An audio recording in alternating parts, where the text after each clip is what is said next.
a young ingenue, a fast-rising actor, and a heinous serial killer. All three intersected on the night of February 21st, 2001. Really? Ashley Ellerin was on cloud 9 as she was getting ready to attend a post-Grammys party with That 70s Show star Ashton Kutcher. Sweet! But her dream date soon turned into a nightmare thanks to the Hollywood Ripper. This is one of the nation's most notorious crimes, and now Ashton Kutcher is set to testify in the now infamous murder trial. This is a tale so twisted, not even the darkest horror screenwriter's mind could conjure this up. Yeah. Today on Death in Entertainment. Here comes the show.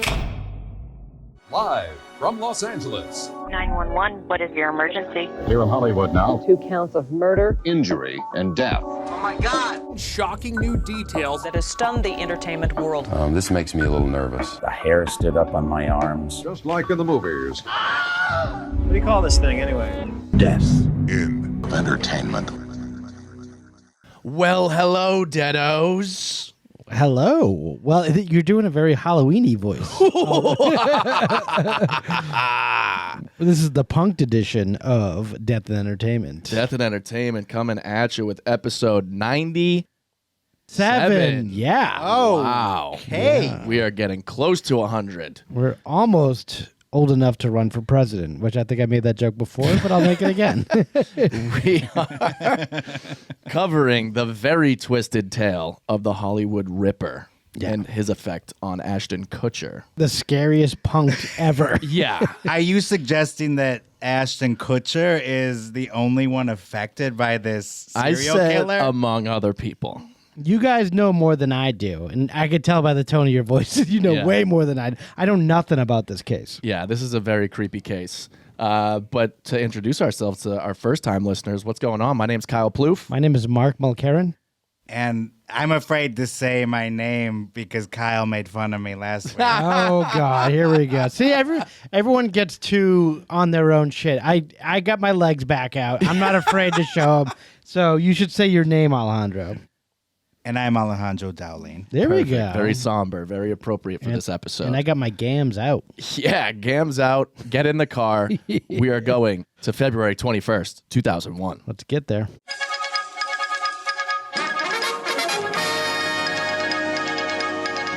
Okay, well, we are in February Yes. 2001. Yes. Towers were still standing. Wait, were they? Oh, Yeah. wow. Sometimes I don't know how the 12 months of the year work. Yeah, February is before September. Yeah. Sometimes. Yeah. It's not a leap year. The hijackers are still in Florida in the flight school right now, and they're wrapping up, and they're Saying we don't need to learn how to land. Yeah. I wonder if any of them, gave a speech, like a commencement speech at the end of the graduation of their flight school. Oh. Well, they're halfway through flight school. They're like, I'd like to thank the academy. They're like, hey, we haven't learned how to land yet. We're not going to be needing that part. All right, Mark, can you help us out with music? Yes, music as of right now, February 21st, 2001. The number one song on the Billboard is Miss Jackson by Outkast. Woo! That's Ms. Jackson. Oh, yeah, she's no longer married. I think the husband died. Am I assuming? I've listened to the song a million times. Yeah. Miss Jackson definitely is a mom whose husband has left, I think, or has left this earth or left the family. And they're very sorry. Because Miss Jackson is the mom of the girl that he fucked over. Yeah, he fucked over in this song. Yeah. Never meant to make your daughter cry. Yeah, I apologize a million times. So, yeah, great song. Outkast, great album. Yeah. Also, around this time is the 43rd Grammy Awards, hosted by none other than Jon Stewart, The Daily Show's himself. Yeah. And not only that, but it was on the night of February 21st, 2001. The 43rd Grammy Awards. Yeah, so record/song of the year was Beautiful Day by U2. It's a beautiful day. That is just such a generic, boring rock song. I loved it at the time. In retrospect, I don't know how I feel about that. I don't know. That album felt so good because in the post 9/11 world, it was very. You mean pre 9/11? Well, no, but I meant after 9/11 came out. He's committed to this. No, I went to the concert in 9/11 timeline. That's what I'm trying to say. I went to the concert in 2001, and it was a very uplifting experience. Oh, you went to the one with Bruce Springsteen crying on stage? No, I went to the one in Providence, which is the lesser known one. Yeah, that's where he cried for other reasons. Yeah. What am I doing at the Dunkin' Donuts Center? Okay, so you saw the concert post 9/11. Yes, post Gotcha. 9/11. I saw the U2 concert, and it was a very touching moment. And It was a beautiful day. It was a beautiful day. So therefore, I stand up for that song, even though it, in retrospect, is kind of ridiculous. It just reminds me of the kind of song that Bill Gates would be like, okay, we need an anthem to launch the latest Yeah. Windows. Windows 2001, Windows 9/11. Yeah, that was a project they had to cancel, unfortunately. It is always crashing. Yeah. Also at this Grammys was 2 Against Nature by Steely Dan was Record of the Year. I remember this winning, actually, Record of the Year, because I'm a big Radiohead fan, and I thought they should have won for Kid A, because I thought it was one of the best albums I've ever heard, still have ever heard. Wow. Dr. Dre won the most Grammys, 6 total, including Best Rap Performance for Forgot About Dre. Hey, that's Kyle's- my karaoke song Yeah. right there. Oh yeah, Kyle's great with that song. Yeah. I didn't know until recently that Jay-Z wrote a lot of the lyrics for that album, actually, for the entire record. Stan duet live with Eminem and Elton John. So this was a famous duet because it was the height of everybody thinking that Eminem was homophobic. Yeah. Yeah, And then 'cause- Elton John was like, oh, I don't care. And so then he performed with them and they hugged. They got real close on stage. at yeah, the they end. held hands at the end, Yep. and they showed that there was, they were holding hands and they were together. Yeah. Unity. Unity, yeah. Unity. Yeah, because Eminem had used the F word a lot in his raps in his past, and said a lot of suggestive things that were kind of violent towards everyone, actually. But yeah, But also gay people. also gay people. Yeah, I think a lot of people came out in support of him at that time. So Yeah. Because he Big- was an artist. That was the argument. yes, and I think Bono even made the claim. He's like, when Johnny Cash came out with the song. I killed a man in Reno. No, yeah, just Reno. to watch him die. He's like, I didn't think he really killed that man. Yeah. And so, yeah. That was the I like whole, that. The whole thing with Tipper Gore and Ice-T as well. Really? Yeah. Because That- he had the song Cop Killer. Yeah, exactly. And she's the reason that we have the exclusive content parental advisory stickers on every album. yeah, oh, that is. Tipper yeah. Gore created that, For those yeah. stupid, Senate hearings that meant nothing. Yeah. But, yeah. Yeah, well, it was good to see a little unity in a pre 9/11 world. Just Pre, to remind post. everyone, this is the pre 9/11 world. It's a we're in Mandela right effect where February became first. now. Yeah. Movies in February 2001, the week of February 21st. Number 42. Oh, of course. We got to jump to 42 because that's. We're going way down. Yeah. Because that's when Dude, Where's My Car hit the top 50, I guess. Grossed $46 million by this point. That was a huge hit. Everyone makes fun of it, like, dude, where's my car? It's like a punchline, but it made a ton of money for someone. Oh, there's so many quotes from that movie that we used to say all the time in high school. Yeah. No and then. Yeah, some are like Eminem's old raps, you Yeah. can't say them again. Yeah. And it became a cultural joke. It was always the go-to reference you could make to get a laugh. Like Yeah. something about dude, where's my car? Yeah. Steve Martin made a joke at the Oscars, for example. Yeah. But it's brilliant marketing just to have a ridiculous title like that because people remember it. Hey, Set the stage for The Hangover. there you go. Yep. And it featured a song by Ween, Voodoo Lady. Hey. We could always ham fist some ween into every podcast. Hell yeah. All right, we're going all the way up to number 3. 42 to 3. Yeah. No other movies happened this week. If like Access Hollywood was 4 hours, they're like, all right, the top 42 movies this week. Number 42. Recess, School's Out was number 3. No clue. Yeah. Kids Recess movie. was great. Was it? Yeah, it was Cartoon. a Saturday morning cartoon I used to watch back in the day. Oh, okay. And Yeah. that billionaire trust fund kid that played the big tall guy, did the voice for it. He later died of a drug overdose. Ooh, future episode. Future episode. Number 2 at this time, Chris Rock and his acting abilities. Got himself to number 2. Or lack thereof. Down to Earth. It was all right. Yeah. It's not something to slap him over, but it's not it's not a great movie. Yeah. No, it was no head of state. No. No, my God, that was And bad. neither was head of state. Yeah. Number 1 at this time, a movie I saw in the theaters, Hannibal. I saw it too. Yes, we had. Is this with Ray Liotta? He gets his head cut off, doesn't he? I think Ray Liotta was in this. Oh yeah, actually. he's in it for sure. Yeah. And Yeah. you're right. He cuts off his scalp at the end. Yeah, And his something brain very graphic. Yeah, His brain is exposed. I heard he really did that. Yeah. That's how he died. Yeah. It just took 20 years to kill him. By the time February 21st, 2001 rolled around, it was the second week in the theater and already passed the $100 million mark, which is pretty impressive because tickets were cheaper back then. So, Yeah. And at that time, this was definitely the most violent movie I'd ever seen in the theater. yeah. So they even topped the original. What was it? What was the original? Silence of the Lambs. Silence of the Lambs. Yeah.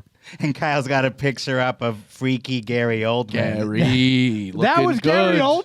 Yeah. Oh my God! He played pedophile Mason Verger. I heard he really did that to himself. Yeah, everything else is makeup from there on out. yeah. What you see now is the makeup. Yeah, they got to reconstruct his face for every role. You want to know what else is freaky? What's What? that? The story of the Hollywood Ripper. Ooh, I'm scared already.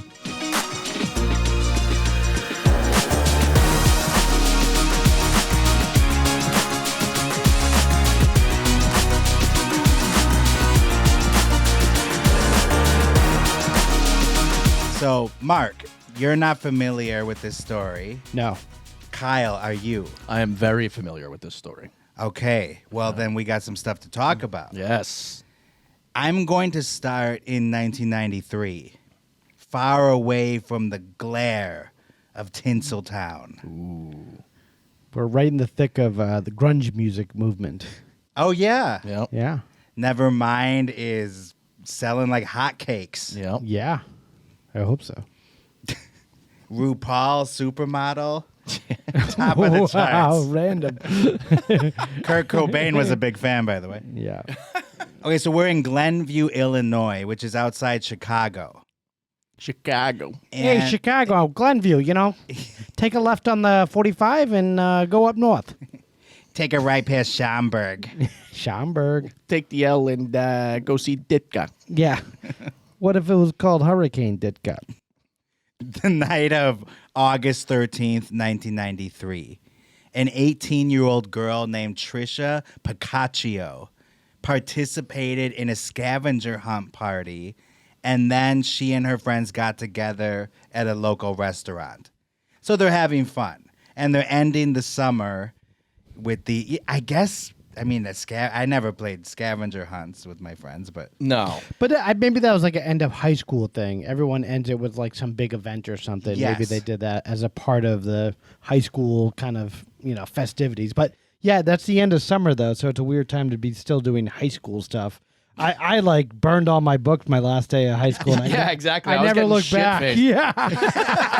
yeah, I'm like, I'm not coming back to this shithole. we like teepeed someone's house. Yeah. Yeah. No, I didn't. We burned down our principal's house. yeah. Yeah. They do it every year. Fighting my principal on her own steps. So They were very nice. They had a nice scavenger hunt for themselves. I know. Yeah, it's very tame comparably. I'm sure it was fun.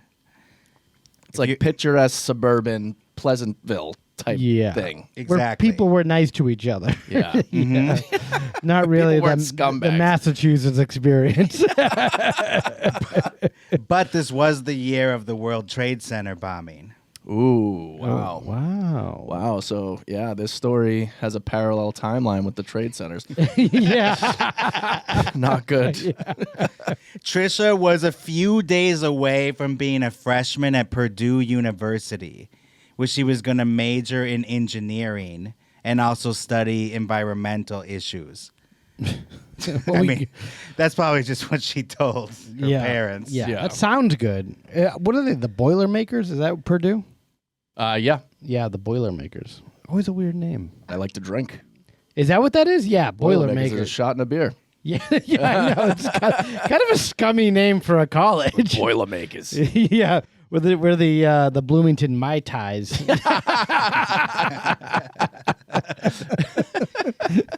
Yeah, well, just go to Wisconsin if you want some scummy names. The Packers and the Brewers Yeah. and the Bucks. Yeah.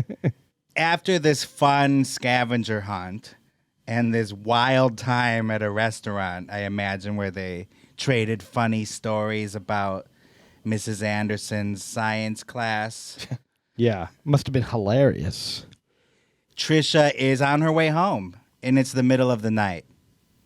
All of a sudden, a man jumped out of the bushes and stabbed her to death. Whoa. 12 times. This sounds like a David Lynch movie or something. It's just like in an idyllic town, just this crazy out of left field Yeah, murder it's all like happens. happy music and Yeah. everything's good. She's just going home with her books, and then bang! Yeah. Like the scariest thing ever just happens. That's Blue so Velvet, crazy. yeah. Yeah. Yeah, like Blue Velvet. You can picture the lawns being watered and Yeah. the mailman in the morning. Jeez. So the next day, her dad, Rick, found her. Ugh. She was right in front of the house on the walkway. And obviously, it's a grisly sight. He was so shocked, he dropped his cup of coffee, like the ending of The Usual Suspects. Yeah, Kobayashi. And it was in slow motion. Yeah. This is not a laughing matter, Mark. I know, but obviously the slow motion comment is kind of ridiculous.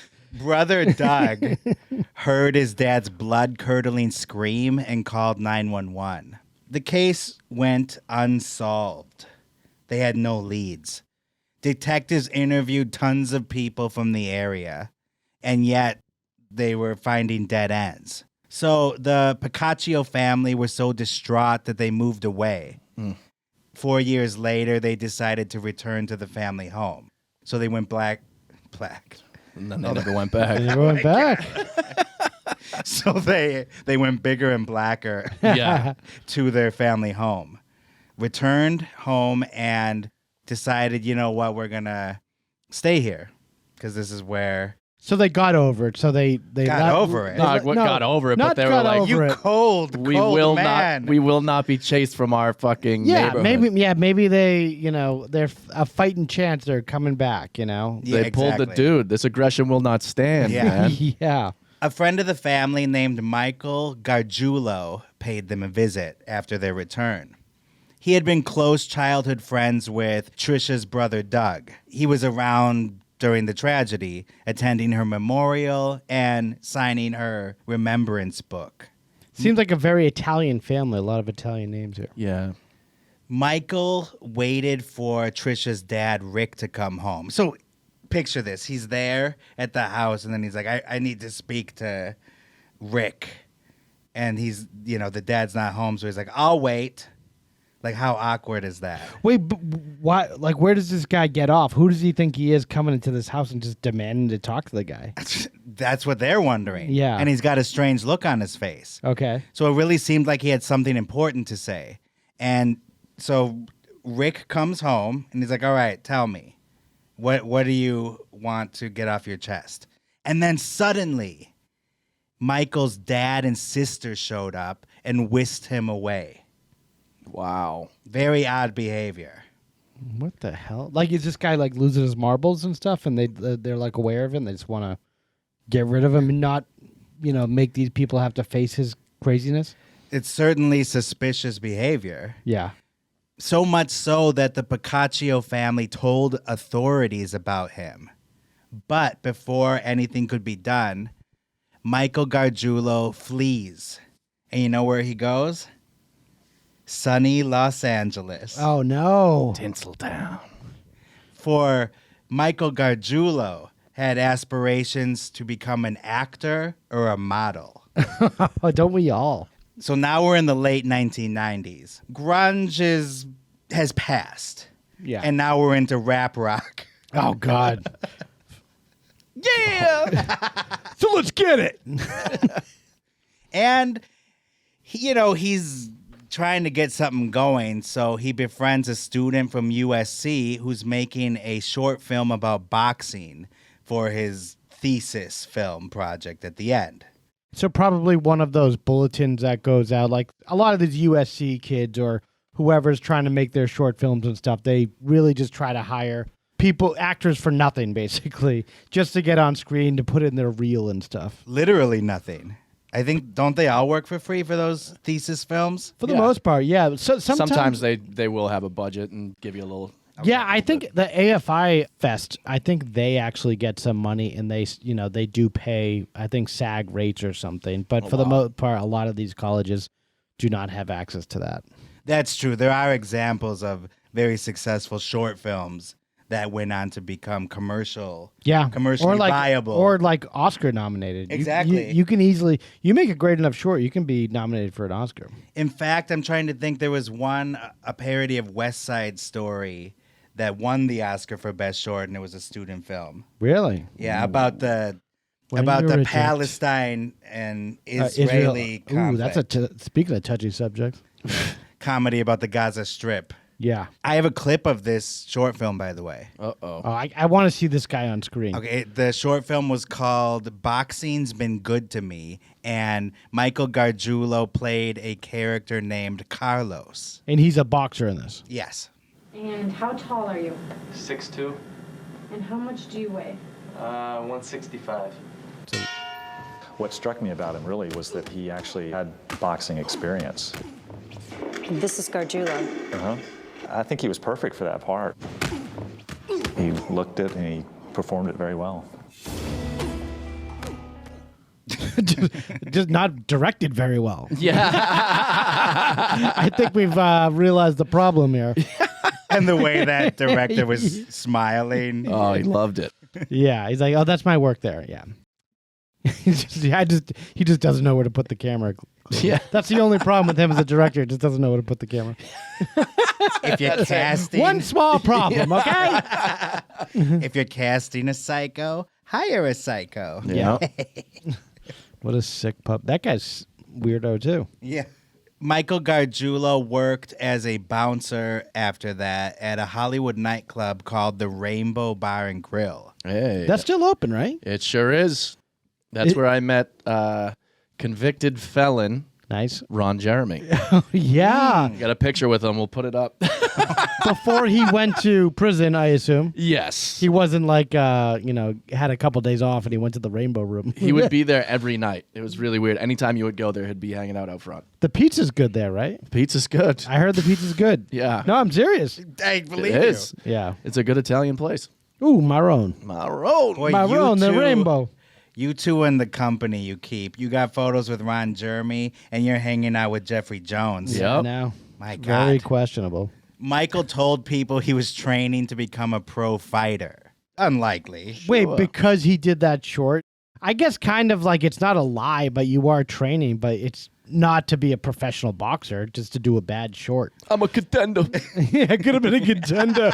He thinks he's Marlon Brando Yeah. because of that USC short. If the student director was better, I could have been a contender. He was a marginally good-looking guy, as you could tell by that clip. Sure. Sure, presentable. So he always had a girlfriend.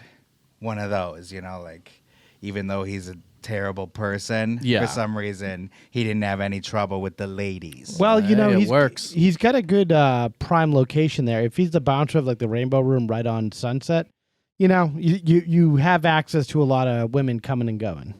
That gig did not last long, though. Around 2000, he ditched the Rainbow, and he started working as a repairman at a heating and cooling company. There's more money in it, though. Sounds like his career's cooling down. I know. That's kind of a harsh jump to go right into blue-collar worker at that time. But then you get access to people's homes. That's true. Maybe we're getting onto something here.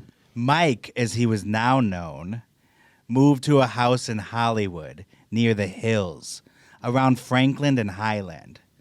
That's a little inside, but you guys can picture it. It's kind of busy down there. It's like a block away from Hollywood and Highland, which is pretty crazy area, I would say. Yeah. But maybe in 94 or 2000 it was 2000. better. Maybe it was better than that. I don't know. Yeah, it's close enough to the hills. It's not. You're not even getting to even the bottom of the hill yet, but a few blocks away. It's a nice jaunt right over to the Magic Castle. Yeah. It's not too far away from that if you like that shit. Yeah. Well, there was some mysterious stuff going on there, too. Yeah, that's a whole other episode. Yeah. And near the Hollywood Bowl. Yeah. If you like the chaos of people coming and going from the Hollywood Bowl right next door to you. One afternoon, Mike was out strolling in the neighborhood when he noticed a guy changing a flat tire. This guy's name was Chris Duran. And so Mike offered to help him. Chris said, no thanks. I know how to change a flat tire, but, Yeah, I'm doing it. I appreciate it, but leave me alone. It's kind of a one-man job here. Yeah. At the same time, Ashley Ellerin, a cute 20-something girl with dyed blonde hair, came out of her house and began having a flirty exchange with Mike. They exchanged numbers, but nothing much came of it. Yeah, this was back in the day when you exchanged numbers. It was to your landline that connected to your wall. Yeah. So it'd be easier to duck calls from someone. Yeah. Because you didn't have your phone in your pocket, and people know that you always have your People phone. always just put the physical phone in like a drawer. Yeah. When they don't want to answer it. Not always, though. If you didn't have caller ID, you would have to gamble and who answer you were the picking phone. up. Yeah. Like you think Vinny's calling. Oh, hello, Vinny? Yeah. Fuck. Yeah. It's Mike. I could have dodged so many friendships if I just, knew who was calling all the time. Yeah. And at night, you could tell who was home because the lights would be on, and then you could just go down the street to a payphone and be like, bitch, I know you're home. Oh, wait a second. I think this is a very specific example of Kyle here. I think he's done this. But if you were a creep like Mike. Oh, okay. Okay, Yeah. gotcha. If. Thank you for that clarification. I did it. Okay. And we knew it. So Ashley Ellerin, she grew up in New Jersey. We were just talking about New Jersey. Jersey. Speak John Stewart. That's where he's from. And Trevor Moore. Trevor Moore, Yes. yeah. Wildwood. This was Somerset, I believe, where she grew up. Okay. And then during her high school years, her family moved to California. Later on, she was a part-time student at LA's Fashion Institute of Design and Merchandising. Throw a couple more words on there, please. Yeah. And like so many others in Los Angeles, Ashley wanted to become an actress. She was outgoing, spontaneous, and affable. Easy to talk to, easy to approach. Everybody, that kind of person who, when you're in the room with her, everybody would flock to her. Yeah. Because she was just such a bright spot, Not that I knew her, but from what I've read and heard. And there's no judgment here, but for extra cash, she also moonlighted as an exotic dancer in Vegas. Really? Ain't no shame in that. Yeah. There is, I was talking about before, there's unionized stripping clubs now, so. And I am a union man, so Yeah. We'll have to go support. Yeah, we'll get our, we'll bring our lunch pails and and suspenders, and we'll go up there and show some solidarity. Yeah. Kyle just becomes an absolute animal there. Yeah, he's like a new character. We're like, who is this guy? Or he turns into Love Lady guy. Yeah. Love lady. I'd like a dance. I'd like a dance, please. I would like a private dance, please. What can I get for $3? Got any Travis Tritt? Just play that on repeat. I love this bar. This here dollar got your name on it. Save a horse, ride a cowboy. Whoa! Oh, you said horse. Okay. Okay. Oh, Let's save an exotic dancer. Yes. Mike didn't take rejection very well, and he became obsessed with Ashley, bothering her with phone calls to her landline and showering her with unwanted attention. Oh, God, it's like the cable guy leaving voice messages like, oh, I thought I heard you. Yeah. Right. Call me back. Yeah. I was just taking a whiz. I thought you might have called. That ever happened? Call me. We'll talk about it. Or John, Pick up. Oh, shit. That was the last one. it's like the cable guy except without the comedy. Yeah, exactly. Very sad and dangerous. Or like John Favreau from Swingers. Yeah. Yeah. What was that? It was Heather Graham. Yeah. She's like, don't call me anymore, dude. He's just like, yeah, I'm dating someone now. Then he's like, I'm sorry, I left the last voicemail. I love that. Yeah, because you didn't have control. Now you can actually delete people's voicemails. Block them. Yeah. No, but you can go if you're like, oh shit, I didn't like that voicemail. Just like, do you want to re-record? Oh, exactly. Yeah, you can do that in voicemails now. Yeah. Yeah. Technology. I had a friend who hated her other friend, and she would call her cell phone number and then go directly to the voicemail, and so she could just leave the voicemail without actually having to have an interaction. Just say, oh, I must have missed you. Maybe you're in a dark spot. Slide dial. Is that what they call it? Yeah. Yeah. I gotta start using that more often. Oh, it's great. Yeah.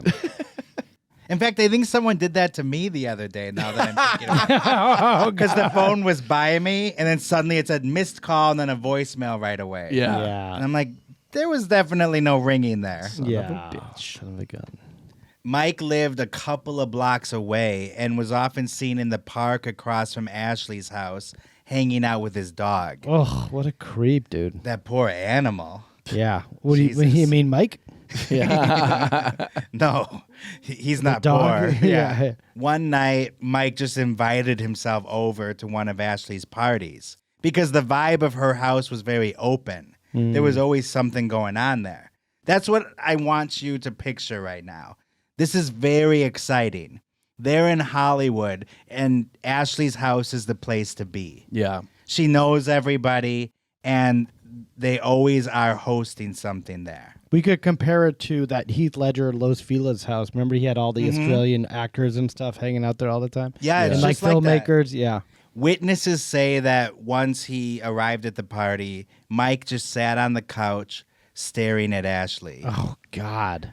And lots of guys were smitten with Ashley. Of course. And that made Mike extremely jealous. Ashley had previously dated up-and-coming actors Denny Kirkwood from the movie Groove, which nobody has seen except for me, Yeah. Never heard of that. and Mark St. Clair. Mark Wow. Sinclair sounds familiar. It's a real who's who of Hollywood. He's a famous actor, Kyle. It's a real. Oh, my God. Wait, what? Shut up. It's Vin Diesel? Yeah. With family. Oh, my God. Me and Ashley are family. That's crazy. I remember one girl, like in the 2000s, that she lived in Vegas and she was dating Vin Diesel. She was a girl that went to my high school. It's crazy. So he was getting around. Oh, he was getting around, that guy. He was like a fast car. Yeah, I got a groove. He filled her up with diesel. That's how he got his name, There's using that pun. Yeah, Kyle any just gum? froze. Yeah, Kyle's glitching. Yeah. So, yeah, she's very popular. By 2001, Ashley's new love interest was none other than that 70s show star, Ashton Kutcher. Hey. The cooch. Yeah, so we've had this debate before. You say Kutcher, and I say Kutcher. Kutcher. You say potato, I'd say potato. The cooch is loose. Put him back in wherever he came from. Give the Cooch a smooch. Yeah. He's hot off of his portrayal of Steve Jobs. That is... Not yet. A decade away from Yeah. Oh, are we? I can't wait to talk about that because I hate that movie. This is pre-Jobs, pre-9/11. Yes. Yeah. Both disasters that... Changed America forever. Yeah. Both destroyed black turtlenecks forever. I don't know why 9/11 did, but let's go with it. I'm sure someone was wearing one I'm sure, inside. yeah, maybe the 19th hijacker. Yeah, Muhammad Atta had a thing for black turtlenecks. Yeah, he was in an improv troupe. A black theater. Yeah. Black box theater. His one-man show, the Muhammad Atta show. Had a bad show. Get me out of review- here. Yeah. That's the review. Get me out of here. Front page of the New York Post. Get me out of here. And then he hosted workshops. You ought to be in pictures. He used that catchphrase to death. Yeah. And they're like, well, who is this no-name guy that's never done a terrorist attack yet? Has all this access to Hollywood. I mean, to Broadway and stuff. Doesn't make much sense. We ought to land this plane. No, I said take a left. The studio audience applauds. That's it. Freeze frame. By the way, teaser, 9/11 episode coming up. Yep, soon enough, right around the corner. So back to this story. Ashley Ellerin, Ashton Kutcher. Sparks flew between them after she attended his New Year's Eve party. And they started casually dating. Her friend Justin recalls Ashton hanging out with the group on several occasions. He's like around. Yeah. He's like what would you say? Like a... He's like a known entity. He's an acquaintance of all of theirs now. Yeah. It's like a circle of people that they all hang with. They're hooking up. Yeah. Yes, they're hooking up. They're hooking up. He's around. There's no titles or definitions on what they are. They're just kind of like, it's loose. Yeah, Vin Diesel ran out of fuel, and Kutcher was there to bring his car in. Never mind. Dude, where's his car? I don't know. There's something there. And so Ashton Kutcher, where was he at this time, you're probably asking? Because we know Ashton Kutcher as the entrepreneur and movie star. Yeah. But at this time, that 70s show was in its third season. So a very popular show, but not quite the juggernaut yet. They hadn't quite hit 100 episodes. Right. Yeah. And then Dude, Where's My Car was released in December 2000, so a month earlier. So he's very new to all of this. Yeah. That was his first. He had appeared in a couple of movies, but nothing major. And he was a model before, like, he got into the acting game and stuff. Yeah. So yeah, this is probably when he's on the cusp of becoming a superstar. Yeah. And Kelso almost immediately was like the big star of the show. He was like the dumb one. Like he was the comic relief that everybody loved. Yeah, a lot of big physical comedy. Like people loved him. And, Topher Grace was like he was the thinking man's character on there. Whereas, Ashton was like the big dope that women love for some reason. Yeah. I sensed a little hostility when you said Topher Grace. Topher. That motherfucker. Like, where does he get off making people say that name? Okay. Yeah. And do you think that he was a PA before he made it as an actor? No way. And you think they called him Topher the Gopher? Topher the Gopher. I should have known I was being set up there. Yeah. Not well. No, but nonetheless set up. That brings us to Wednesday, February 21st, 2001. Ashton made plans to go have dinner with Ashley, and then they were going to go to a post-Grammys party. Because remember, as Mark informed us, this is the night of the Grammys. Yeah. The night that you two hit big with It's a Beautiful Day. Beautiful Yeah. day, And Miss Jackson was the talk of the town. Right. And Steely Dan, for some reason, for the kids. One album of the year. That still don't understand that, but They always did weird stuff like that, though. yeah. Like, what's his name? The jazz guy. Al Jolson. Robin Thicke. That's a big spread right there. Yeah. And nowhere near the target. Alan Thicke. Yeah. Herbie Hancock. It's Herbie Hancock. So they just throw a couple of awards to legends sometimes, and there's Like no rhyme or makeup, reason. maybe makeup awards. Maybe Steely Dan should have got it 40 years ago. Who the hell knows? Exactly. Who the hell cares? I don't care. But anyway, they're hanging out. They're, amongst Eminem, Elton John, with all these people at the post-Grammys party, which he's probably invited to. I'm assuming she's not. They're going to be hanging out there. Yes. The previous week, Ashton guest starred on an episode of Just Shoot Me. What? And a day earlier, on February 20th, the 70s show episode Romantic Weekend aired on Fox. And the plot revolves around Kelso having problems performing with his crush, Pam Macy. And I have a clip of that. And his crush, is that His girlfriend in it? No. What's her name? It's a different character. It's not Mila Kunis. Okay, so I'm making out with Pam in the orchestra pit, and everything is progressing like normal until... What? You know, the really, really bad thing that can happen to guys when they're with girls. Oh, did Mr. Cooper come in to buff the floor? That guy Kyle. The audience was dying. Hold for laughter. Rapist. No. For those listening, Danny Masterson was just flashed on the screen. The buffer wouldn't buff. Poor Mr. Cooper. I don't think I have the patience for that show. Like, what? You know how many hold for applauses they Oh, hell yeah. have? It's not. None of them are worthy of any applause. So that's what's They should be going on. booing. That's where Ashton is. Boo that man. Boo this show.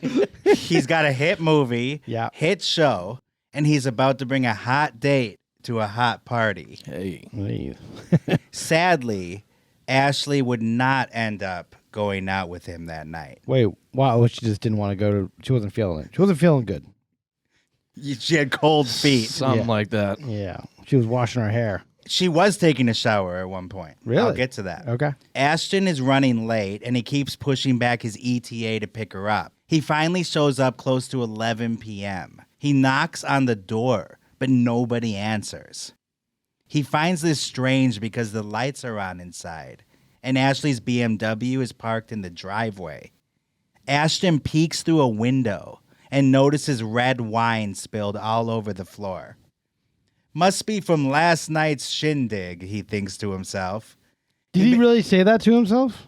He makes one last effort to knock, but still no answer. I embellished that a little.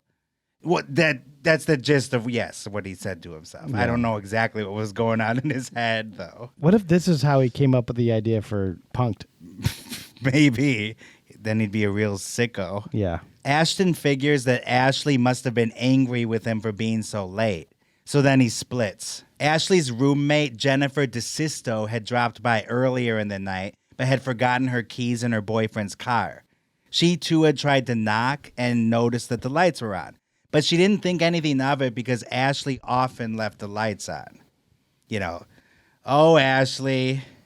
Doing what she does. That's Ashley being Ashley. What are we going to do with you? So Jennifer then drove to her boyfriend's place and spent the night there. The next morning, Jennifer returned home and upon entering, made a gruesome discovery. Ashley's bloody corpse laid out on the landing outside the bathroom. Oh my God. She had been stabbed 47 times and was nearly decapitated. She ran out of the house and into her car, calling the cops from her cell phone. So she had a cell phone back then. 2001, yeah. Yeah, that's like on the cusp. It was starting to pop up. Mm-hmm. They were huge. Huge. The once joy-filled party house was now a horrific crime scene. The property was double gated, so the killer had to be somebody that Ashley knew. She let him in.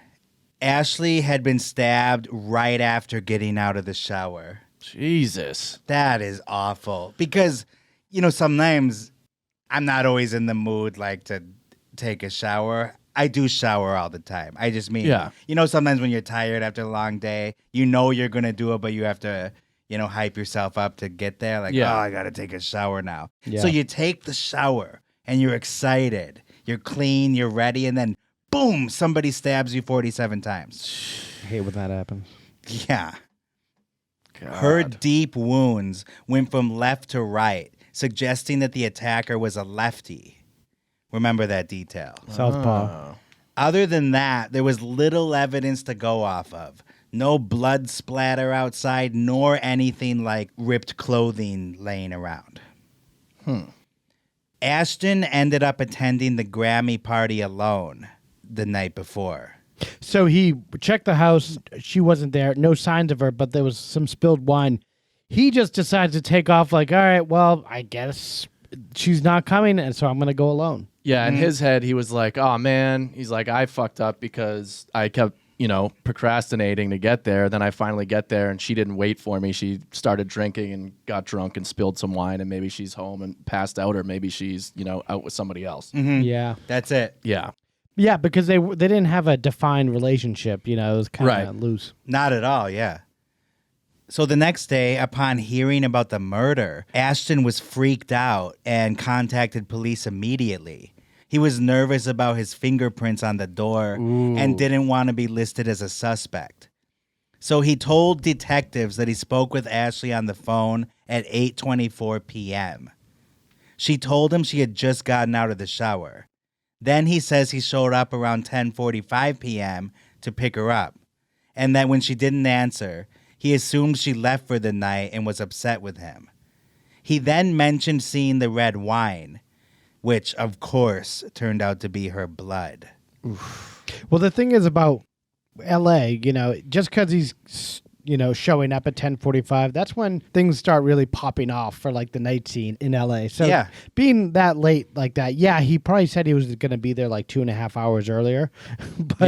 But still, it's still within the window of, normal hanging out time. Yeah, that is, this specific incident is the death of his innocence, because he wasn't even thinking that it could possibly be blood. He's like, oh, it's just juice or wine spilled on the floor. Yeah, it's juicy juice. Yeah, and just had it wasn't even a thought in his head that it could be that something horrific happened. Mm-hmm. That was that. Detectives were satisfied with his story, and he was not deemed a suspect. In their eyes, Ashton was one of many associations in Ashley's large social circle. Another such person was Mark Durbin, the property manager, and another aspiring actor. He had been having a secret affair with Ashley. Ooh. Really? He admitted to Detective Tom Small that the two had sex earlier that evening. Oh, my God. Around 7:30 p.m., and that he left around 8:15 p.m. That's why she showered. So if you're following the timeline, that was about 10 minutes before Ashton spoke to Ashley on the phone, and before Jennifer stopped by without her keys. Mark was ruled out as a suspect as well. He's lucky he's not dead. Yeah. Yeah, everyone kind of overlapped very, close to each other. Yep. Lot going on at this house. If he left at 8:15, she said she got out of the shower at 8:24. That's 9 minutes in between, and then she's killed right after that. And she has the call with Ashton. Yeah. So she's killed right after the call. Yeah. Wow. So he missed that whole debacle.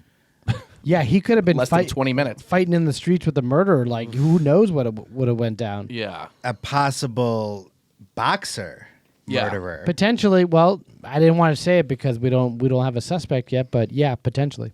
A neighbor told investigators they heard 2 shrill screams coming from the house when they were out walking their dog that night. Ashley's friends mentioned Mike, the creepy air conditioning guy who seemed fixated on her, but detectives didn't take him seriously as a person of interest. Why? Because being creepy is not enough to become a suspect. Well, they already have people that are having affairs that have keys to the house. The guy who runs the house, he has keys, and they establish an affair.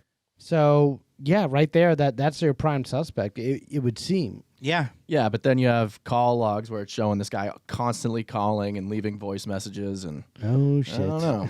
Yeah. Oh, shit. In 2002, so a year later, new DNA technology allowed investigators to revisit evidence from the Tricia Pacaccio crime scene and allow them to make a profile. Male DNA was found under her fingernails. And they tested everyone from family members to the family dog. They're like, Lassie did it. Yeah. Oh, my God. Michael Gargiulo was on the list. Cook County investigators showed up in Los Angeles looking for him. And then Detective Tom Small held up a photo of Michael and asked, this guy? So the two departments teamed up and got his DNA. The LAPD got the sample they needed and sent it to the Illinois State Police Crime Lab. And you want to hear about these results? Yes. His DNA, that is Michael Gargiulo's, matched the DNA found under Tricia's fingernails. Weird. And it was a 50-50 mix, which means a very high concentration of DNA.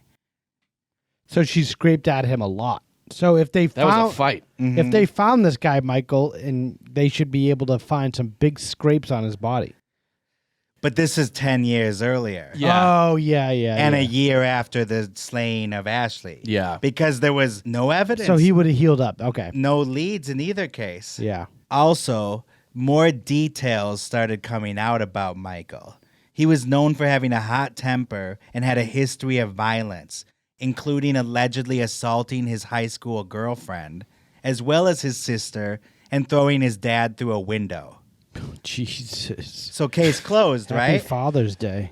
This is it. I can think of his Norm Macdonald in Dirty Work. Oh, yeah. And whipped out. That's crazy. He threw his dad through a window?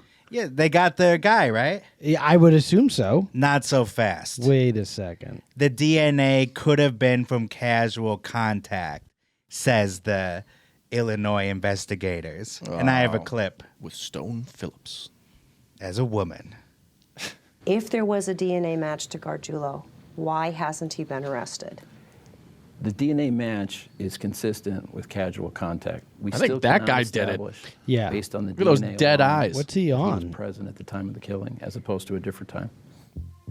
But it came out at the Los Angeles trial that an Illinois forensic scientist submitted her findings to Cook County prosecutors in 2003, that it was a 50-50 mixture of Tricia and Gargiulo's DNA on Tricia's fingernails. What? So, yeah, they didn't think that was strong enough evidence. So still, he's not charged with Tricia's murder. That's insane to me. Yeah. Another thing that came out is the day before Tricia's murder, Michael was driving with his friend Scott Olson. They passed by her house and then saw Tricia rounding the corner. Michael swerved over to her and they saw that she was crying. She asked for a ride and they dropped her off at a friend's place. Because of that ride and the fact that Michael had spent time in Tricia's house before, Illinois authorities felt there was not enough evidence to pin the murder on him. Usually they're okay with it must have been the DA. Maybe they were like kind of gun shy on throwing a arrest warrant out for this.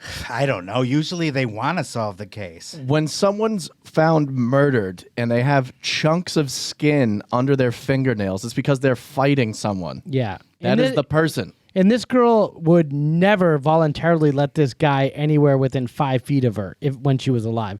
So it's definitely not, any consensual touch or anything, or the reason why that DNA is under her fingernail. That makes no sense. Yeah. Why would they not be? I've seen episodes of Law and Order where they indict on way less, than this. Not to say that's, real life, but it's based on true events. So I don't know. Michael Gargiulo eventually left Hollywood and kept a low profile. Of course, I would too. He had several girlfriends and even had a kid. Wow. Jesus. By 2005, he was living in El Monte, California, about 20 miles east of Hollywood. Never heard of that place. And on December 1st, 2005, there's another incident. Uh-oh. Maria this poor Bruno. woman. Yeah, Maria Bruno, a 32-year-old mother of 4 young kids, was found murdered in her apartment bedroom. She had been in a bad marriage where several violent fights had broken out, including an incident where her ex-husband punched her in the face. So she left him and fled to an apartment inside a gated complex. It was a secure building that required a passcode for entry. The night of the murder, a man entered through her kitchen window and then found a knife, I think in one of the drawers, and then went to Maria's room and stabbed her to death. Oh, my God. Her body was so mutilated, they say that when her estranged ex-husband found her the next day, that her breasts had been cut off. Oh, my God.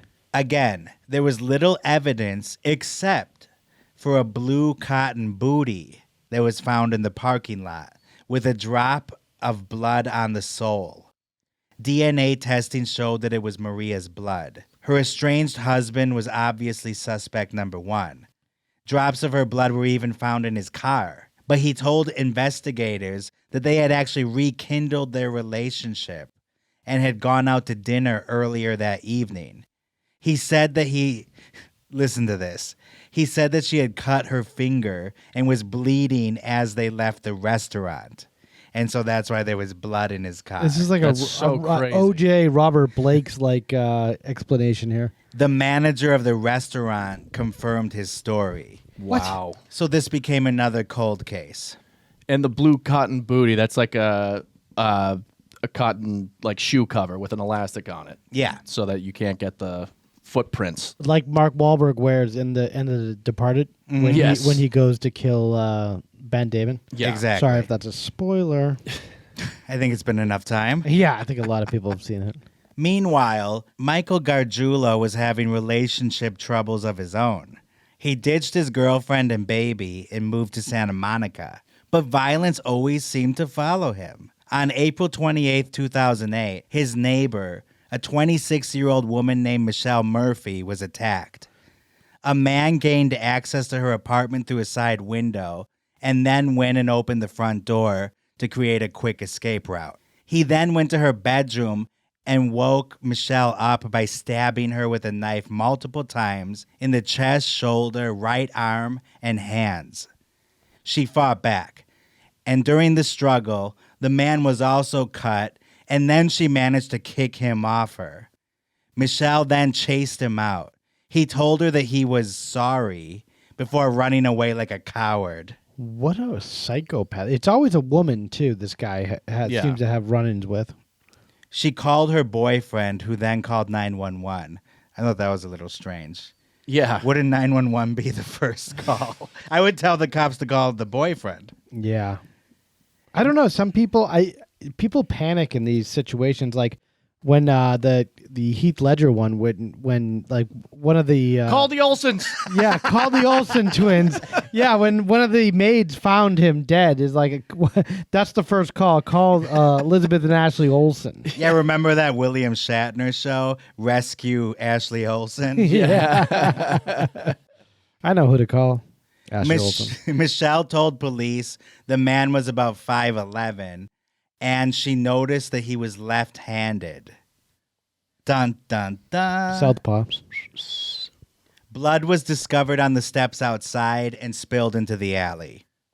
25 days later, the crime lab confirmed that the DNA matched one Michael Gargiulo. They got him in the system now, so they started, like, they loosened him, as far as, figuring out who did it. They're getting more and more on him. He lived across the street from Michelle at the time, and through his back window, he could see into her apartment if her curtains were down. Jesus. Within 24 hours, he was arrested for the attack, and he asked the arresting officer, "Which agency is this?" Which implies that he's guilty as hell, because he's not even sure what city is arresting him. Yeah. Oh my god. Because he's done so many crimes. I thought he was agency, like he thought it was that CAA or something. You saw the boxing film? Yeah. Well, I used to be with WME, but if the CAA wants me, I'll take you. Hey, you with Brillstein? We're casting for Cinderella Man 2. Yeah. We think it'd be great. This is a nice office. You guys Gersh? Yeah. Sergeant Rich Lewis from the Santa Monica PD remembered hearing of a similar attack years earlier, and so he called the Monte Police Department to compare notes.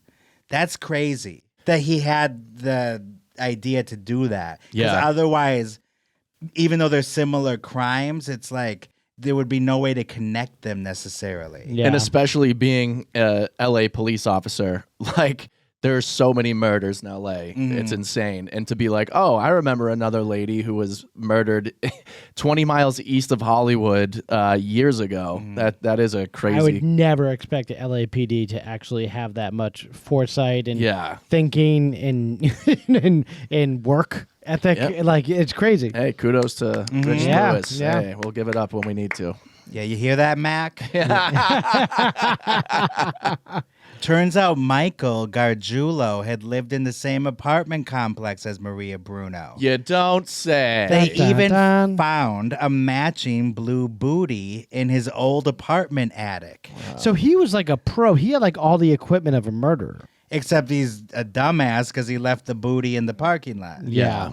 A month after his arrest, Michael Gargiulo was formally charged with the murders of both Ashley Ellerin and Maria Bruno. Good. The press dubbed him, you guys know?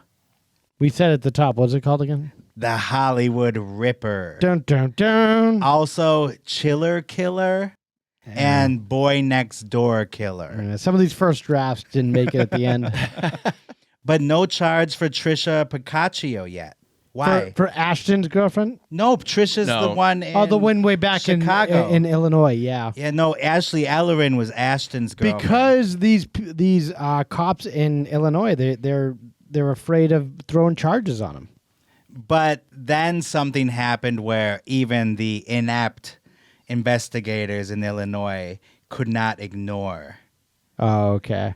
Finally. Yeah, Glenview was put on watch. In 2011, the TV show 48 Hours ran their first story on the murder of Patricia Pacaccio. So it airs, and then a couple of old bouncer buddies of Michael Gargiulo, who worked with him at the Rainbow Club, they caught the episode. And after its airing, they contacted reporter Maureen Marr with shocking information. In 2000, Michael confessed to them that he had killed a girl in Chicago. And we have a clip. Who does something like that? Obviously, all these things are crazy, but like, what do you just like in the locker room? Like, yeah, so I killed a girl in Chicago. Well, there's always fuckheads that have dumb stories, and you never know what to believe. And they what get not to drunk believe. too, and they're like, man, it'll be okay if I tell someone this. Yeah. And they're just straight up liars. Mhm. So you Yeah. just be like, oh, this guy's just a moron. That's true. So these are the bouncers describing how he told them. We're cruising down Sunset. You know, he asked us, but he's like, you guys ever kill anybody? And he's like, I have. And we're like, shut up. You know, shut up. Yeah, Here we go exactly. again. You know, he said he buried this. He goes, yeah, I buried a bitch. He goes, I left the bitch on the steps for dead. Oh my God. So because of that and the new information, Michael Gargiulo was finally charged in the 1993 murder of Tricia Pacaccio. Hey, there we go. That's interesting, though, that it took 48 hours for that to happen. Yeah. Yeah. Sometimes, a lot of these police departments, they just need someone to really twist their arm to get something done like this. Too often, actually, TV shows actually do that. Yeah. Get movement on old cases and stuff like this. Tricia's mom, Diane, was relieved but angry that it took so long. It should be a really happy moment, and it is a really, really happy moment.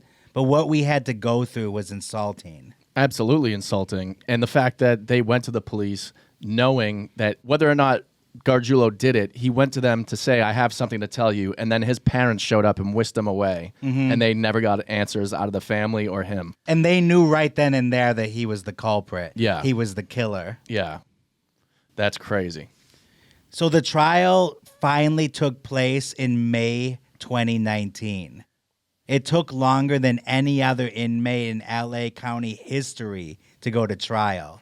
11 years, 100 hearings, and multiple attorneys, including when Michael Gargiulo represented himself in court. Oh, that's always, that screws everything up. Where if he's just appealing left and right, and then he goes, you know what? I fire my, my attorney. I'm my own attorney. Then they have to start all over, and they know that it's going to be a mistrial because he's not going to be able to be his own attorney. This guy's insane. It's like a zany Marx Brothers movie. Yeah.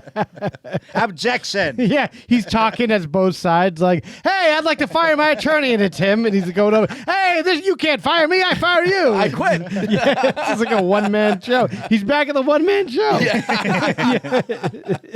I quit, yeah. You can't quit because I fire you. You can't fire you. It's like who's on first, but he's just playing both parts of it in the courtroom. All right, you're rehired. Let's go get lunch. Yeah. All right, that's lunch. Hey, the judge is like, I called lunch. What are you talking about? A former friend said that Michael told him he was going to lie about the murders until the day he died. It also came out that Michael was a big fan of Ted Bundy. Oh, jeez. And he enjoyed studying forensic science. Michael also had a copy of the Anarchist Cookbook, where he could get such tips as go for the throat, Ugh. Yeah, I mean, what else can you say? The prosecution started by focusing on the Michelle Murphy case. That's the girl that actually survived the attack. Yep. No cameras were allowed during her testimony. And here's what she said. Initially, in the days, weeks, and months after it happened, I barely slept. I feared the nighttime and going to bed. I still slept with the lights on for a long time. End quote. The prosecution painted a picture of a thrill-seeking sexual psychopath who got off on stalking and stabbing. His M.O. was the methodical and systematic slaying of women, not to mention beautiful women. Yeah. This is very much reminding me of the Moscow, Idaho case with Brian Kohberger. Yeah. Who stalked these 4 girls and killed them all. Well, 3 girls and then 1 guy. But yeah. Another dead-eyed tall guy. Yeah. Right. Which is weird. That just kind of like stalks women. It's a type. And weirdly enough, Michael never raped these victims, although he has been accused of raping other women. It was more about control for him, the control over life and death. And the stalking then led to killing in order to increase his stimulation. Jesus. I mean, there's only so much you can really know about these sickos, but that kind of makes sense. Details about Tricia Pacaccio's murder were allowed into evidence, even though Michael wasn't being tried for that case yet because this was taking place in California. So still they have to wait, the family. Besides Michelle, other key witnesses include the bouncer guys who we just heard in that clip, Tricia's family, and Ashton Kutcher. You got it. The Cooch. His testimony received a ton of media attention, and we have a little clip. Oh, Mrs. Abovian. 41-year-old actor, he arrived for court this morning in a blue suit, seeming very nervous. Now, he only spoke for about 20 minutes, but his testimony was an important one. He served as a witness for the prosecution. This was the first time he spoke out regarding this case. On the stand, he repeated the same story he originally told the detectives in 2001. Quote, I saw what I thought was red wine on the carpet, but that wasn't alarming because I went to her house party days before, and it was like a college party. I didn't think much about it. Like beer pong and, people Mhm. like passing out and puking, having a good time. Spilling wine. Spilling wine. The defense argued that no evidence linked Michael Gargiulo to Ashley Ellerin or Maria Bruno. Yeah, nice try. Yeah, and that there were no actual witnesses to the murders. As for the assault of Michelle Murphy, Michael's excuse was dissociative identity disorder, otherwise known as multiple personality. Or like schizophrenia, too. The jury wasn't convinced. The trial lasted 3 months with nearly 80 witnesses. After 3.5 days of deliberations, the jury came back with a verdict of guilty of attempted murder and guilty of first-degree murder in the cases of Maria Bruno and Ashley Ellerin. Good.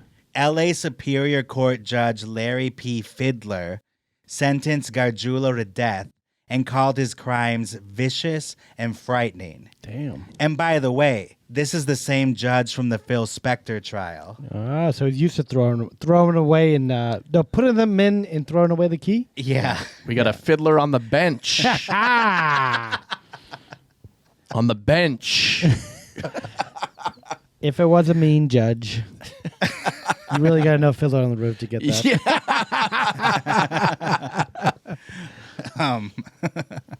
Where was I? No one has been executed in the state of California since 2006.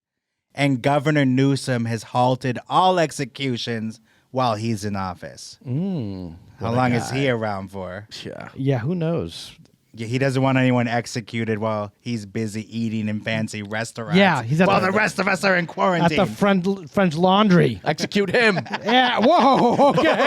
Wait a second. All right. Oh, I thought that's where we were going. No. You guys really riled me up there. Let's relax here. Cancel his reservation. Anti-vaxxer, Yes. conspiracy theorists here. Execute his reservation. Yeah.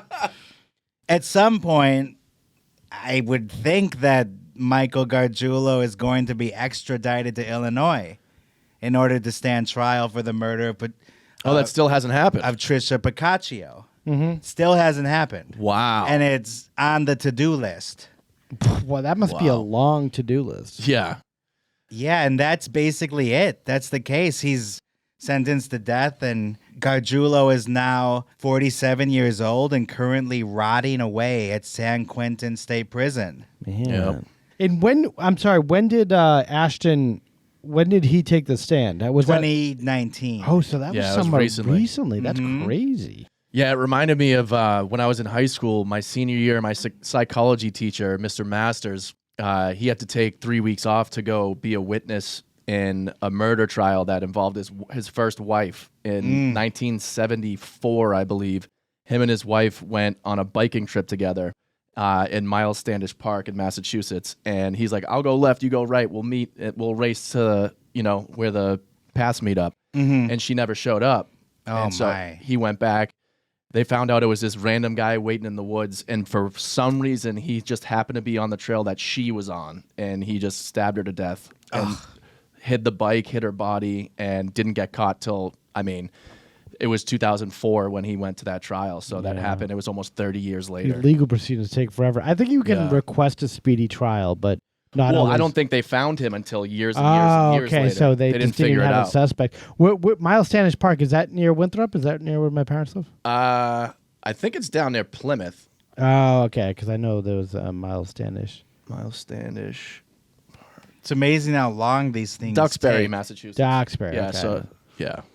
Yeah, that's crazy. Yeah, they just get long and drawn out, and especially when you're dealing with two separate states and their departments of justice. There's just a lot of red tape and paperwork, and people just kind of come and go in these positions, and and just nothing gets done ever. Everything's a mess. Yeah. The house where Ashley Ellerin was murdered was sold multiple times, most recently in 2020 for $1.2 million. Still a lot for, they're still going to mention the murder house. Yeah. Just so you know, Ashton Kutcher's girlfriend was murdered here. And for those curious, the address is 1911 Pinehurst Road, and it's a 3-bed, 2-bath, 1,700 square feet. It's a good size. And there are a couple of stains on the floor. Oh, Jesus. From something different. Yeah. Yeah. So someone dropped some oil. It's a nice looking place. It is. Yeah, I like that style of house. It's very open and airy, and You can imagine in the visible in the good times. Yeah, exactly. You can just stare right through those windows. No, I was going to say they probably hosted some good parties there. Oh, I definitely. bet. Yeah. They got a little backyard there. Yeah, great house to have a party.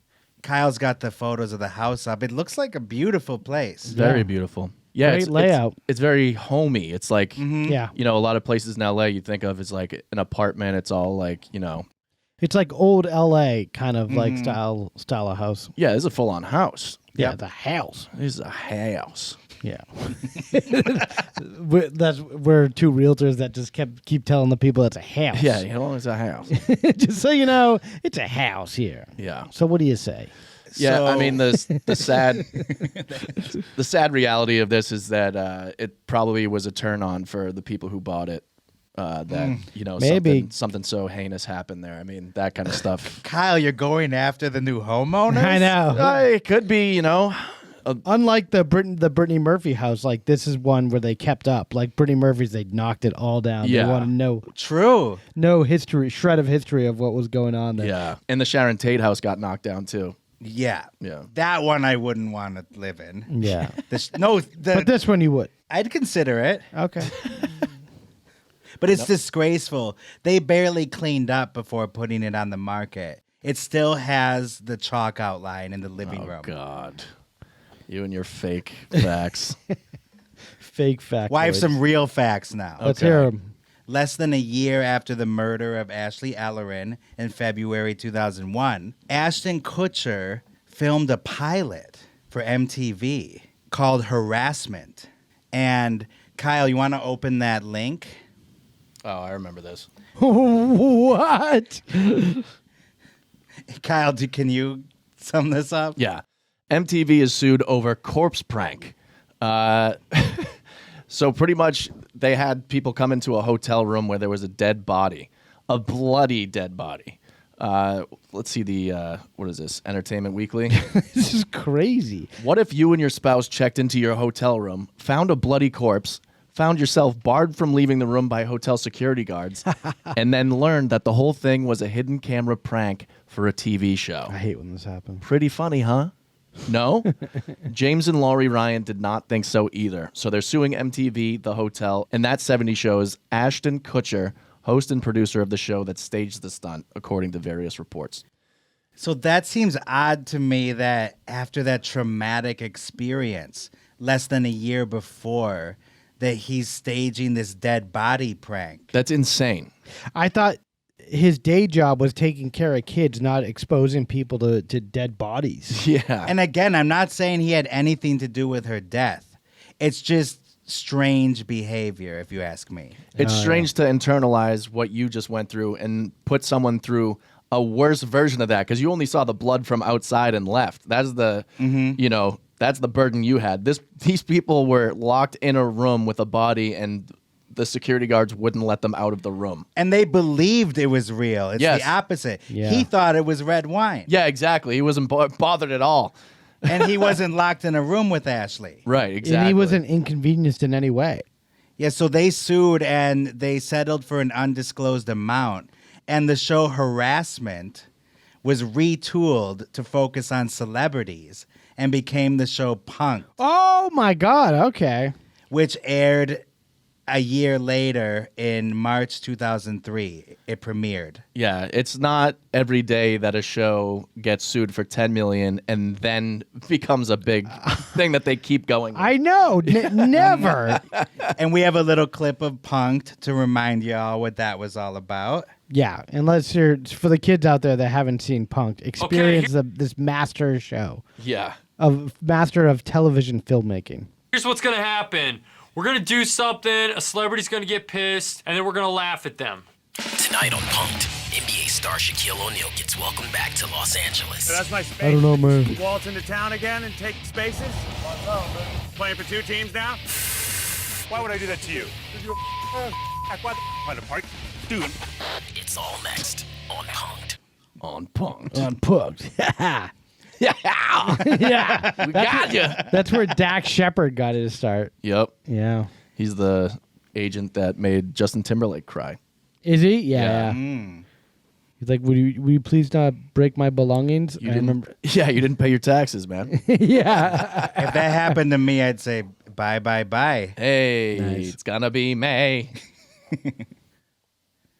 Okay, so yeah, that's basically Ashton Kutcher in a nutshell.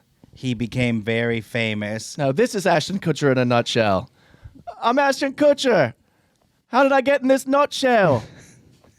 It's another Austin Powers Austin quote. Powers. Yeah, bringing it back. Bringing it back. Incredibly large nutshell. Yeah, baby. Get in me belly. Yeah, gold member, baby. Yeah. There's one more piece of business that I will address, and this is actually a bombshell. Bombshell. There's a rumor that Ashton Kutcher did not think it was red wine. Ooh. That he actually entered the house and found Ashley dead. This is just is this a blind item or just something you heard some guy say on the street? It's a little more than a blind item. Whoa. I do not know about Some this. chatter out there. I personally think that his excuse is ridiculous. To think it's red wine when you see actual blood from a just mutilated victim. And, it's just red wine. On what planet does that make sense? From a distance. Not a distance. He's at the house. He's looking through the window. No, Yeah, that's what I'm saying. From a distance. Like how many, if you look at that picture of from where the front door is to where the kitchen is, it looks like a decent enough distance where you could actually see, you couldn't discern the viscosity of the substance that you saw. So it's like hard to discern whether or not it's wine or blood. And as I said, we're not dealing with the sharpest tack on the tack box here. So Yeah. maybe he just kind of dismissed it as, they're partying. I'm not involved this time. I feel kind of left out. I thought I was more important because I'm a big actor now. And he was surprised that these people are all partying without him and that she doesn't want to go to the who wouldn't want to go to like a star-studded Grammys party? Yeah. That's another thing that supports what I'm saying. Yeah. It's not believable that she would have ditched him, especially because they were getting along so well at that time. Yeah. So he would just forget about it and go to the party? Or maybe just move on to another girl or something. Yeah. Yeah. I don't think he would just break into her house. Well, he wasn't breaking in. He was invited there. Yeah, but the door was locked maybe. So he says. But if he went to and he did go to the Grammys party, he would have been freaking the fuck out. All right, well, here's where I got some of the information. Okay. There's a guy named Ellerin. He has a YouTube channel. He's a former Scientologist. Oh, boy. I love this guy. And he worked at the Celebrity Center, and he said he actually talked to sources that said that this story happened. Wow. That Ashton saw her body, freaked out, called his team, and said, "What should I do? What should I do?" Sat in the car. And then his team told him, "Look, you're an up-and-coming star. This is going to follow you if you call the police now." Wow. So what you're going to do is pretend you didn't see it and go to that party and then go home. This is hot off the presses here. Hot gosh. So that is crazy. Wouldn't his feet marks be in there? Like, wouldn't there be more You heard how inept circumstantial how inept all the investigators were in this True, case. and he could have said he was there for a party. I don't know. And so we're going to listen to a clip from Ellerin. And just as a little setup, earlier this year, Kutcher finally spoke out about his best friend, Danny Masterson, being charged with rape by 3 women, all of them former Scientologists. He told Esquire that he wants Masterson, quote, to be found innocent of the charges brought against him. If you remember, Danny Masterson was his co-star on That 70s Show for the entire run. And then Ashton even brought him aboard that awful Netflix sitcom, The Ranch. Oh, yeah. And then Danny was fired when he was charged with rape. Yeah. Well, in May 2023, a lot of people don't seem to be aware of this. Danny Masterson was actually convicted of raping 2 women, and the jury was deadlocked on the 3rd charge. So September 23, very soon from now, he'll be sentenced, and he faces 30 years to life in prison. Yeah. Danny Masterson will not see the light of day again. At a minimum, he's going to be in prison till his mid-70s. Oh, my God. That's crazy. Mm-hmm. Crazy. Yeah, and so that's the backdrop of what Ellerin is talking about. Here's the clip, and it's from the channel again, Growing Up in Scientology. Yes. Some of the overlap between Danny Masterson and his heinous behavior and Ashton Kutcher and his heinous behavior. I'm not necessarily putting these 2 eggs in the exact same basket, but Ashton Kutcher's close circle of friends was almost entirely composed of Scientologists who were in Danny Masterson's crew.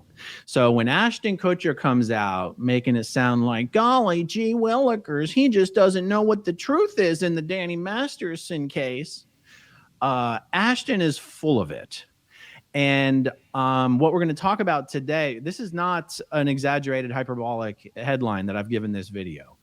The headline of this video is Ashton Kutcher's lies allowed a murderer to kill again. I'm being quite literal. And we're going to discuss this. Wow. And he goes on to detail some of the things I already told you. And then even makes the point that perhaps Ashley could have still been saved. Oh, my God. If he had found her. Because she was had her last gasp of life there? Yeah, because Michelle Murphy survived. Man. Wow. And the others were discovered the next morning, remember? So Ashton had a shot at saving her, possibly. Yeah. Allegedly, supposedly. Man. Quite frankly, in researching this story, I didn't feel like his excuse made sense, that it looked like red wine. Huh. And then hearing Aaron from growing up in Scientology lay it all out. You know, there's reasonable doubt for me. There's definitely reasonable doubt for sure. What do you guys think? Final thoughts. I mean, this is a big bombshell you just dropped on me here. This is the first time I've ever really I thought didn't about put it together myself that he could have saved those other women who were killed in El Monte and other places. I just thought of that. All I'm suggesting is that there may be a little more to the story. I have no reason to judge anything he's done in the past, really, besides that Steve Jobs movie. But I will not let him off the hook. In life, you only get to do so many things. We're gonna make Apple cool again. Well, that's a lot for everyone to think about. Yeah. And, you know, the only thing that we can all 100% say with certainty is that the Hollywood Ripper is a fucking douchebag asshole. Yes. And thank God he's on death row. Yeah. And hopefully he's tried for the murder of Tricia Pacaccio. Yeah. And either way, he's not going to be seeing the light of day anytime soon, so that's good news. Bye-bye, fucko. So him and Danny Masterson. They should share a cell. That'd be that's Fuck. the new this fall on Fox. Buddies. Yeah, new series. We're doing something a little different. Yeah, with the writer's strike going on. The Hollywood Ripper now ripping Danny Masterson's butthole. Yeah. We're ripping off the writers. We're going to rip off these people now. We're going to rip off the butt of this guy. And we're going to force you to watch Jobs. Yeah. Yeah. Yeah, Clockwork Orange style. Yeah. No more turtleneck, black turtleneck. Mark's biggest nightmare. Yeah, that's what they're going to do to me. Oh. R.I.P. Ashley Ellerin, Tricia Pacaccio, and Maria Bruno. Yes. And props to the Santa Monica police officer that put two of the cases together. Great guy doing his job. Great work. Do we have anything in the mailbag? We do. We have one that just came up on the Trevor Moore episode. The Trevor Moore episode. Oh, my God. I'm like Alejandro. I think I had a stroke. Again, yeah. On the Trevor Moore episode, The Whitest Kid You Knew. It is from Ann Baden2293 on YouTube. She said, double the fun this week, fellas. Much appreciated here in leafy Oxfordshire. Still spreading the good news for you chaps. Thank you. Always well-researched with a perfect blend of hilarity coupled with respect for the sadder elements of your stories. 10,000 subscribers. Congratulations. Don't quit. The laughs are priceless. Anne and Dan, both glad to be UK deados. Love it. That Wow. is Amazing. Couldn't have put it huge. better myself. Anne and Dan Yeah. from Oxfordshire. Thank you. Cheers. Across the pond. Yeah. Not from Oxfordshire, Massachusetts. No. Which there isn't one, but there's an there's an Oxford. Yeah, there's an Oxford. Yeah, and plenty of shires. Yeah. But, Yeah, there's no Shire and no Oxford. yeah. Have some beans on toast for us, all right? Please. Good day, mate.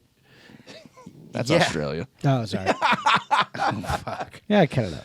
Go see us on YouTube. If you're watching us here, thank you. Hit subscribe, hit like, get us on the algorithm. Come on. Please. And if you're on Apple iTunes and you give us a nice review, 5 stars with a little bit of commentary, if you don't mind, or just one word that says yes. Yes. Exclamation point. Yes. Yeah. Spotify, anything, give us the 5-star review. You don't even have to write anything. They don't allow you to write anything. So that's an easy one. Check us out on TikTok, Instagram, anywhere else. Friendster. Yeah. Wherever you use social media, please check us out. Yeah, Facebook, Deados Incorporated. Yes. Yeah, we have a group where you can chat about the episodes, talk crap. One of our big fans, Ashley's heavily involved in that. So. Yes, thank you, Ashley. Thank We just you, saw Ashley. that post. It was Shout out. amazing. Yeah. And that's it. So until next time. Oh, can I say one more thing? No. Shout out to my friend from back home, Joe Lemieux. Thank you for the nice phone call after he listened to the Amy Winehouse episode with his wife. They had nothing but glowing things to say about it. So shout out to Joe Lemieux back there in the ham of Framingham. Look at you, Lemieux. Look at you, Lemieux. A lot of good Lemieux in that family. Hey. I have something to add as well. This episode was actually a request. Ooh. From Matthew. Matthew, the book of Matthew. Thank you very much, Matthew. He emailed us with this suggestion. Wow. Thank you, Matthew. Shout out to Matthew. Yeah. If anybody wants to go check out our extras, we got a bunch coming for you on patreon.com/deathandentertainment. You can get a free trial to our exclusive content not seen anywhere else. Yep. Okay. Okay. And until next time, don't go dying on us. Bye-bye. Thank you. You have just heard A true Hollywood murder mystery. I have never seen anything like this before. The movies, Broadway, music, television, all of it. A place that manufactures nightmares. Okay, everybody, that's a wrap. Good night. Please drive home carefully and come back again soon.